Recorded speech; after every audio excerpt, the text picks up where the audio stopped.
Hello, I'm Tom Bailey, and in today's episode, I'll be getting to know Simone Vincenzi, who is an award-winning serial entrepreneur and author who's helped his clients launch more than 500 profitable businesses before he reached the age of 30.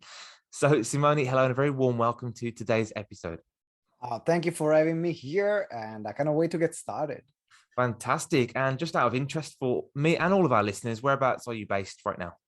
London, sunny London. I mean, I say sunny because in this moment, as we are recording, there is a ray of sun coming through my window. And I In cannot ask between for all the rain clouds. Exactly, but that's why sunny London right now. Incredible, thank you. And I just want to share a little bit more about you before we do get started. So Simone writes for Forbes, Entrepreneur Magazine, the Huffington Post, and also regularly features on both TV and radio. He works with coaches, speakers, experts, and entrepreneurs to help them create high converting launches and also build their profile so that they can make a bigger impact in their industry. The title for today's episode is The 4 Pillars to Grow Any Coaching, Speaking, or Expert Business. And Simone is going to talk about those in just 7 minutes. So question number 1 today is, who are your ideal clients? Dear clients, you said it already. Coaches, speakers, and entrepreneurs. Most of the time, they're very community driven. So not the kind of people that they are attracted or they go into this industry because they want the flashy car or, like I'm here, look at them working by the beach, but they're more driven by serving, and they want to have a good living, make a good living, make an impact. And these are the kind of people that we work with. And most of the time, they're already great at what they are doing. But like when I started business, is not their main area of expertise, because one thing is to be a great coach or a great speaker, another thing is to be a great business owner in this industry. So we bring the business and community element to the table. Excellent. I love that. Impact driven, community led entrepreneurs, experts, coaches, and authors. Fantastic. And when you think about all of these people, all of your typical clients, what would you say is the biggest challenge that they typically face? Overwhelm. By far. Overwhelm. Because it's not that they're not even good at selling or marketing.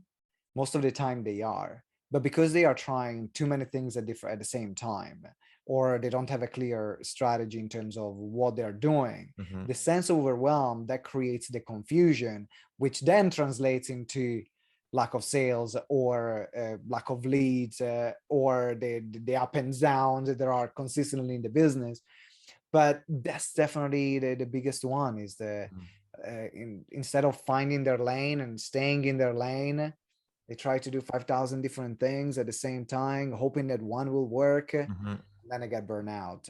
And if the clients can't stick to their lane and they end up juggling lots of different ideas, what impacts will that typically have on them in the short term or long term? Well, in the short term, they create a Frankenstein business. So they create a business model that doesn't make sense. And so that impacts their mental health and their sanity, to be honest. You just arrive to the point where you start questioning yourself, like, why am I even doing this? Why am I gonna go back and get a job? Or do I want to scale back my business instead of growing it, because I'm almost reaching breaking point? That's generally the effect that creates. Yeah, and I'm sure there's lots of people listening that can resonate with all of these points that you're bringing up. So what would be the one piece of advice that you'd give somebody to help them really get started and focus in the right direction? Well, is to, first of all, find your lane. That will be the biggest thing that we can say at the beginning. But then it's like, okay, where do I find my lane and how do I get about it? And that's where we were, I think, introducing the 4 pillars of business growth. And the 4 pillars are clarity, conversion, expansion, and influence.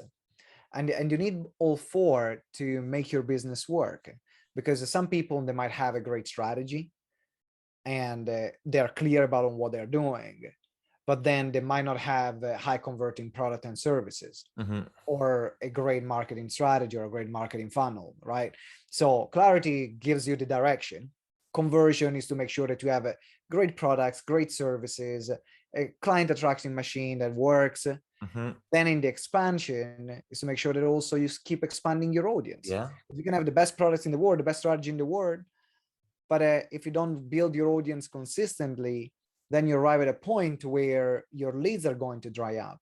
And so you might have a spike when you start. It's like, oh my God, you launch something new, people are joining. And then you arrive at a few months later, it's like, what is everyone? You know? Yeah. So expansion is the third pillar. And then the fourth pillar is influence. What is the perception that people have about you? What is the perception that your peers have about you, that your potential clients have about you? That's where media, publications come into place. Because no, perception in every industry, in every business is everything here. How other people perceive you determines if they want to buy from you or not. So these are the four pillars. Incredible, and all very important, as you mentioned. So if somebody wants to find out more about the pillars, or they want any more advice, guidance, or support, where would you suggest they go to try and find some more help? Well, the best place is our website, which is gtex.org.uk. So it's gtex.org.uk. Let me put it one more time. gtex.org.uk. Right. And you can find a free assessment that we have created called the Expert Business Checklist. And is to help you find your lane, stay in your lane, see at which stage, what kind of pillar do you need to work more on. Some people need to work more on the strategic pillar. Some people are more on the influence one, or the conversion one, or the expansion one. So just give you a sense of direction, what to focus your time and energy. Great, fantastic. And what I'll do is I'll put a link to that website in the show notes, and I'll read it out for a fourth time. It is gtex.org.uk. Click on that and you can get access to that free assessment. So moving on to the next section of questions, and this next one's about you, Simone. So what would you say is one of your greatest either mistakes or failures that you've made either in life or business, and what did you learn from it? Biggest mistake is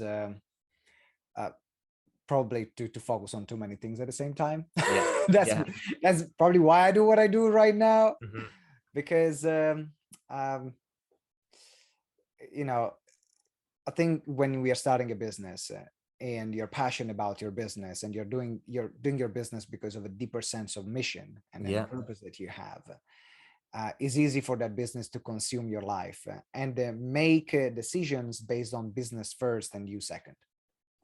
And I think it's been situations where I just end up resenting everything I was doing, not because I didn't enjoy it anymore, but because it became so life consuming that I put always myself second after the business. So think that you can have it all, but also make sure you take care of yourself because you're the most important person. Absolutely. Yeah, absolutely. Great advice. Thank you so much. And the last question from me today is, what is the one question that I should have asked you that will also bring some great value to our audience today? Well, how do we make a good al dente pasta? That might be a good question. No, if you're talking about the business, one question is how do we piece it all together? And the one element that I found that can bring like all the business together that a lot of people don't think about, which I'm going to add it as a bonus pillar, is a community. Because when you have a business which is based on serving a community that you've built, you will never struggle with clients anymore, because people will want to buy from you. You always have people that will engage with you, your content, your services, your product. So if you're focusing on building a community and actually having your business to serve the community, then you will never struggle and you will always have clients consistently, because why they should buy from someone else when they already love you and they want to work with you? And that will be the last piece. I love that piece of advice. Thank you so much for bringing that in. And so, Simone, thanks again for your time today. I really appreciate it. And obviously for bringing such great value to our audience. That's my pleasure. Thank you for having me here.